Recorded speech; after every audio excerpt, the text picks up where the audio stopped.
The Vikings weren't just one people or race like many might think. They came from different parts of Scandinavia, areas we now call Denmark, Norway, and Sweden. But they weren't all from these places. Some Vikings came from as far as Finland and Estonia. It's interesting that, even with different backgrounds, they were united in their exploration and conquests. We often picture them as one, but there's much more to their story. Yes, they were quite diverse, weren't they? The Finnish and Sami people also joined in their adventures. What made Vikings stand out was how different they were from the Europeans they met. They had unique customs and beliefs. Unlike most Europeans at the time, Vikings weren't Christian. They followed their own gods, like Odin and Thor, and this made them seem mysterious and sometimes frightening to others. Part of what made the Vikings unique was their non-unified roots and culture. They didn't see themselves as one big group, but they shared common goals. Many Vikings were driven by a thirst for treasure and adventure, rather than just settling down. This desire pushed them to travel far and wide. Their reputation wasn't just about raiding. They influenced many lands through their diverse interactions. And we can't forget their eye for advancement. They were quite skilled with their ships and sailing. The Vikings learned a lot from traders they met, which helped them create better vessels. These advancements allowed them to travel vast distances over sea. Their quest for riches and new experiences combined with these technologies truly shaped their activities across continents. As we continue, let's look at why the Vikings decided to leave their homes. Some people think it might be because there were too many people and not enough land in their homeland. But it's more likely that the early Vikings were more interested in finding treasures than settling new lands. They wanted riches, and they knew that the lands to the south had become wealthier. This was during a time when Europe was growing, with new trade centers rising up. Absolutely. Europe was becoming a place of great wealth. Trade was booming, and there were more and more rich towns and cities. This was attractive to the Vikings, who saw a chance to trade their goods, like Scandinavian furs, which many Europeans wanted. They learned about these prospering places and also picked up on new sailing technologies from traders they met. These helped them a lot in their travels. It's fascinating how the Vikings became more skilled as they interacted with others. Before heading into the North Sea and beyond, they were known pirates in the Baltic Sea. This experience was useful when they went further out. Through trades, they learned new ways to improve their ships.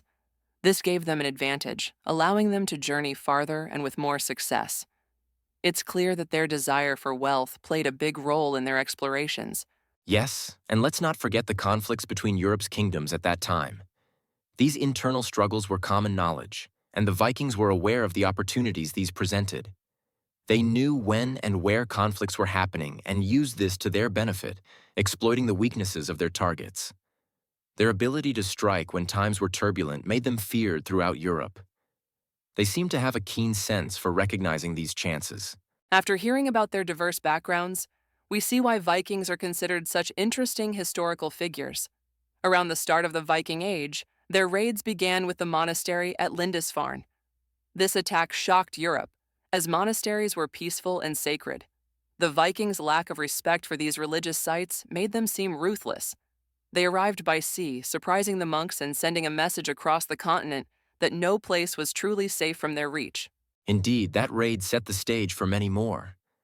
Following Lindisfarne, Vikings expanded their efforts in Britain and Ireland, targeting more coastal monasteries. These places were easy targets because they often had little protection and were close to the shore.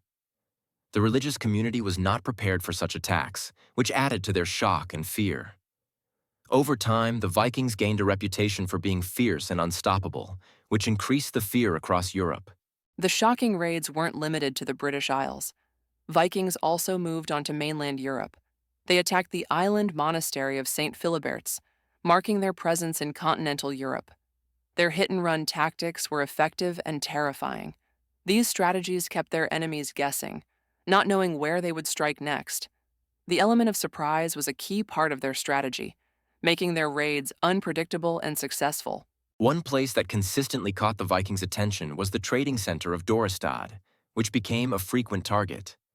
The inner conflicts among European kingdoms made these areas even more appealing to Vikings. They took advantage of these divisions, knowing that a divided enemy was easier to overcome. This exploitation of local fights allowed Vikings to expand their reach and influence, showing their skill not just in battle, but in strategy too. After all the fierce raids and initial attacks, the Vikings eventually settled in various regions like Ireland, Scotland, and England. They established important trading towns such as Dublin and Waterford.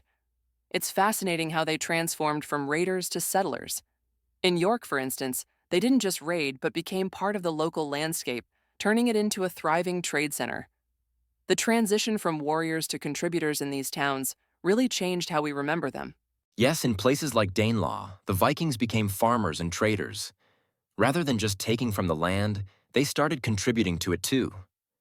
Danelaw had a big influence, mixing Norse culture with local customs.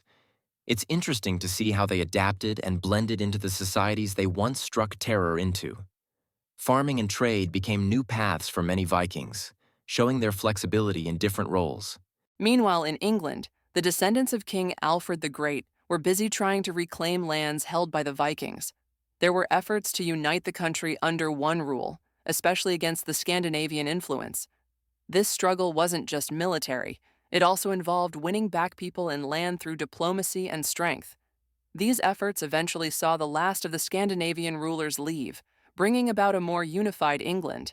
And let's not forget Normandy, which came into being through a treaty with a Viking chief named Rollo. This region in northern France, known as the Land of the Northmen, became a fascinating example of cultural mixing. Normandy stands as proof of how these settlements didn't just bring conflict but also led to new alliances and cultural exchanges. The Viking presence had lasting effects, which is seen even today in places and names. After many stories of raids and settlements, some Vikings chose new lands across the ocean. They first set their eyes on Iceland, an island without many people. Imagine the snow and mountains, perfect for those ready for a fresh start. What's more interesting is how they continued westward.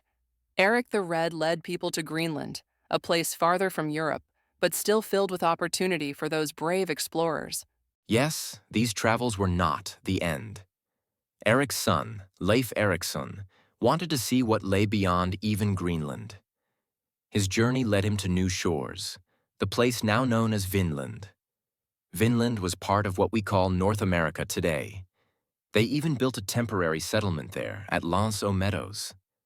It was quite a journey, one that showed the Vikings' spirit of adventure, even if they didn't stay long. Although they didn't establish permanent homes in the New World, these explorations left a mark. They were among the first Europeans to see these lands. This spirit of discovery opened doors for future voyages from Europe, laying steps for others to follow. While they went back across the sea, their stories lived on, inspiring generations after, showing that there was more beyond the horizon of Europe.